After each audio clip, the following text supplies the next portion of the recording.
Terungkap nilai Indeks Prestasi Kumulatif atau IPK Presiden ke-7 Republik Indonesia yakni Joko Widodo selama kuliah di Universitas Gadjah Mada Fakultas Kehutanan selama 5 tahun.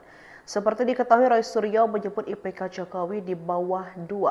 Namun faktanya IP Jokowi untuk kredit wajib di Fakultas Kehutanan UGM adalah 3,25. Hal ini diungkap oleh Bareskrim Polri pada Kamis 22 Mei 2025 saat mengungkapkan transkrip nilai Jokowi. Diketahui sebelumnya juga, Roy Suryo beberapa kali tampak menyinggung soal IPK Jokowi yang bernilai di bawah 2. Kata Roy Suryo, itulah yang jadi pemicu awal munculnya tuduhan ijazah palsu ke Jokowi. Tak hanya sekali, Roy Suryo bahkan juga membahas soal IPK Jokowi di bawah 2 itu dalam wawancara lain. Sambil tertawa, Roy menyinggung isu soal Presiden ke-7 itu, IPK-nya kurang dari 2.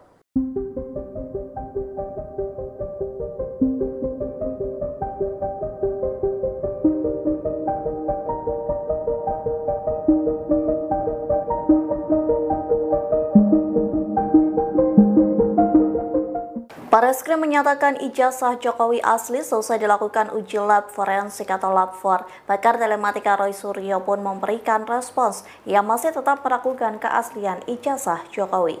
Dikutip dari tribunnews.com, Roy Suryo mengapresiasi Bareskrim yang disebutnya telah mengikuti sarannya.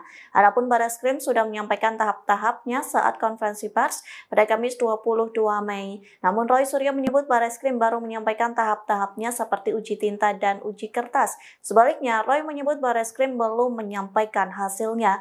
Kemudian Roy Suryo mengatakan Dirtipidum Bareskrim Polri sepanjang konferensi pers mengatakan ijazah Jokowi identik dengan lainnya. Menurut Roy Suryo, apa yang disampaikan Bareskrim Polri ini belum final. Pihaknya mengatakan keputusan final ada di pengadilan. Pakar telematika ini mengatakan penelitian Bareskrim baru sepotong cerca alat bukti yang kemudian diverifikasi. Roy mengatakan hasil yang ilmiah itu harus berani diuji lagi. Pihaknya juga mempertanyakan ijazah Jokowi yang tidak secara jelas ditunjukkan ke masyarakat.